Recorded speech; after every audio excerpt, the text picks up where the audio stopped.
Ada nih request bagus banget nih, Mbak, tolong dong komenin tentang pembuatan patung Jokowi yang ada di Medan. Kayaknya seru loh nih loh. Ya aku sebut aja ini berhala demokrasi. Kan konteks kita hari ini kan tentang demokrasi. Kita bahas sekarang tentang berhalanya. Jadi di suatu negeri nih yang katanya demokratis, dengan duitnya gede tapi logikanya kecil, tinggallah seorang mantan presiden. Beliau udah jabat, tapi jangan salah, jabatan kan bisa lepas. Tapi kalau kekuasaan itu soal iman sama jaringan guys. Terus nantinya anak-anak sekolah diajarkan kisah suci 10 tahun keemasan. Terus gantiin satu pelajaran sejarah. Terus di halaman terakhir ada buku doa. Ya mantan, tuntunlah kami dari kegelapan birokrasi ke terang nepotisme yang stabil dan familiar.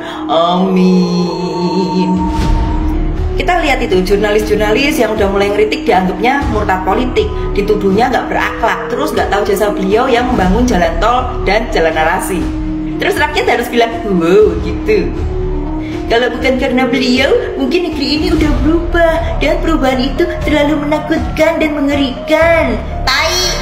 Di zaman sekarang itu apa? Rakyat tidak memilih lagi berdasarkan visi, tapi ya berdasarkan nostalgia. Ya karena mereka tahu, yang asli tetap hidup, tetap bijaksana, tetap bisa posting itu ke Instagram.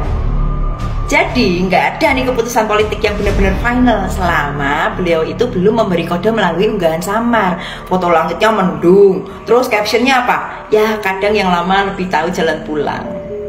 Ya itulah dia berhala demokrasi. Nggak bisa bicara tapi bisa bikin gaduh, nggak bisa gerak tapi bisa bikin partai baru. Terus ada pertanyaan nih, Mbak, emangnya boleh ya orang ini tokohnya aja belum mati kok udah dibuatin patung? Pertanyaan bagus. Satu, dari perspektif etika publik, membuat patung untuk seseorang yang masih hidup, apalagi seseorang tokoh politik aktif atau baru aja lengser, biasanya dianggap nggak etis. Karena apa? Ya bisa dianggap sebagai pengultusan individu, bukan penghargaan atas karya. Terus belum ada nih jarak sejarah untuk menilai objektivitas kontribusinya. Ya resikonya yang menciptakan kultus kepribadian ala otoritarianisme. Ya bayangin aja jika kebijakan yang ia buat nantinya terbukti merusak atau ada skandal. Patungnya tetap berdiri gagah meskipun kepercayaan publik udah runtuh. Terus yang kedua, dari sejarah dunia, tokoh-tokoh yang dibuatkan patung saat masih hidup biasanya muncul di negara-negara dengan satu, rezim otoriter. Contohnya apa? Stalin, Saddam Hussein, Kim Jong Un. Terus negara dengan budaya politik yang memuja pemimpin sebagai figur ayah bangsa secara literal.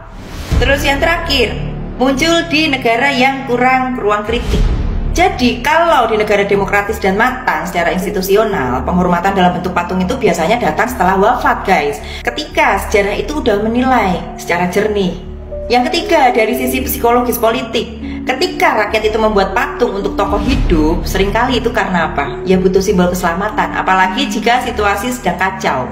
Yang kedua, rindu ketokohan yang dianggap sederhana, merakyat, atau ya katanya sih tulus. Terus menggantungkan harapan berlebihan nih pada satu sosok, bukan sistem.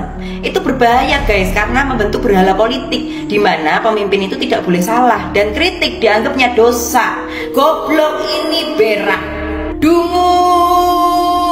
Sekte apa ini? Sekte apa ini?